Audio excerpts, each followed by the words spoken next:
Hey, what's up, everybody? Welcome to Chapter 2 of Pulitzer Month on No Edit Book Reviews.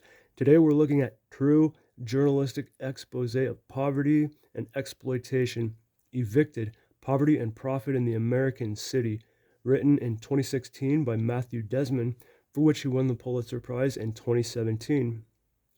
Matthew Desmond is a sociologist, and he decided that he wanted to write a book about poverty in America. And to do this, he was going to go live among the people he wanted to study and immerse himself in their world. A true ethnographer, much like an anthropologist might travel to some remote region to study an obscure branch of humanity. But the subjects in Evicted are not remote, and they aren't obscure. They're residents among the poorest neighborhoods in Milwaukee, Wisconsin.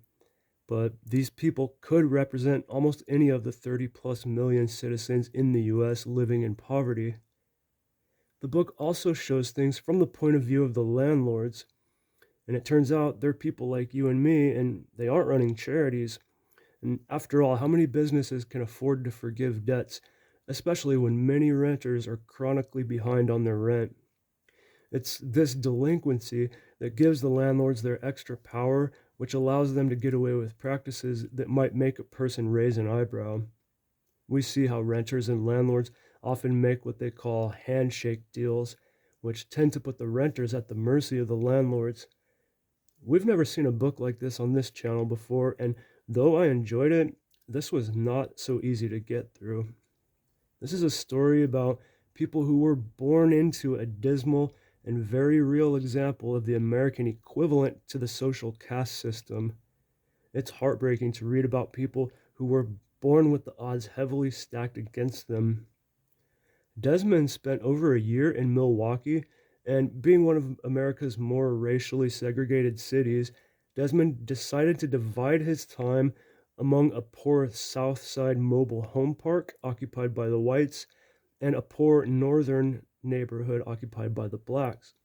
This allowed Desmond to compare and contrast many aspects of how society works with each color culture and how they work with society. If you've studied any sociology, you know that, well, to paraphrase George Orwell in Animal Farm, all people are equal. It's just that some are more equal than others. This phenomenon is not restricted to ethnicity, but sex as well, and parent status. Desmond found that women were far more likely to be evicted than men. For the women, it's eviction, and for the men, it's conviction. Or, as Desmond says, men are being locked up and women are being locked out. One might imagine that having children would make you less likely to be evicted, but no, Desmond found the opposite to be true. This book is full of examples of how some of the ways we're doing things are deeply flawed. For example, if a woman is being beaten by her boyfriend, she knows that having the police called to her place one too many times will likely result in the landlord evicting her, despite her role in the situation. And these are real people, they're human beings and real families. A main message in this book may be that when basic human needs are not met, normal development cannot take place. And Desmond argues that a clean, safe place to live is a basic human need and a right. While all the typical issues surrounding poverty tend to be interlinked, poor health, unsafe neighborhoods, drug use, low education, etc., the topic of stable, affordable housing has not been adequately represented in the larger conversation, and that housing loss or housing instability is a major cause of poverty rather than just a condition of it. Desmond says that humans require stability in order to build a healthy life. Well, I chose the word build carefully because it really is a process of building a life. Good, solid foundations are required from which to grow, and without stable, safe, affordable housing, it is nearly impossible to build that healthy life. We can't give proper focus and attention to the things that we need to if our attention is focused on how to keep a roof over our heads. If we look at Maslow's hierarchy of needs, we see physiological needs at the very bottom of the pyramid, which represents the most immediately critically important foundation. Among the most basic needs here are shelter and food, and the next category up is safety needs, all things that people in this book have such trouble obtaining and holding. When these basic needs are not met, none of the other ones can be appropriately met either. Mental health suffers and creates a feedback into the psychological distress, which makes meeting any of the needs even more difficult. All this might sound obvious on the surface, but have we really considered how safe, stable housing could have meant a better life in other areas of life? Well, maybe we just didn't have the right information to make an informed call on that, and that's something that this book can help provide. Another main point stressed in this book is how we have seen over the years that the cost of housing has gone up disproportionately to the inflation of other areas, and that this has dire consequences for many people. The book paints a grim picture of life for a lot of people, and you wonder if anything can be done with a system that seems so broken.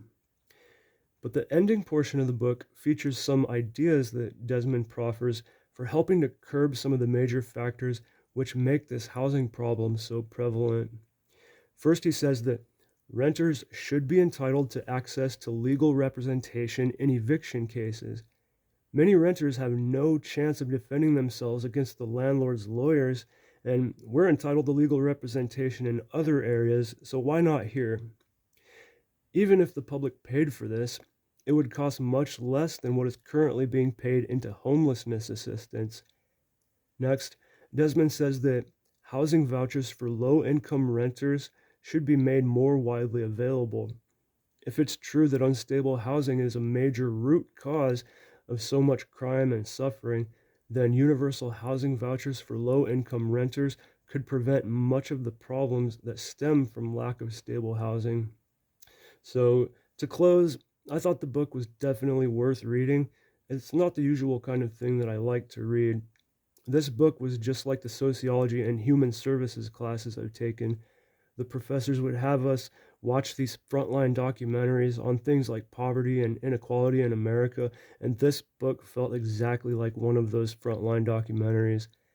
In fact, I asked a friend who is a social worker if he's read this book, and he said, yeah, that's required reading for when he was in school, and I can see why that would be. If you get nothing else from this book, it's good to learn about what life can be like for other people, and this book will challenge you.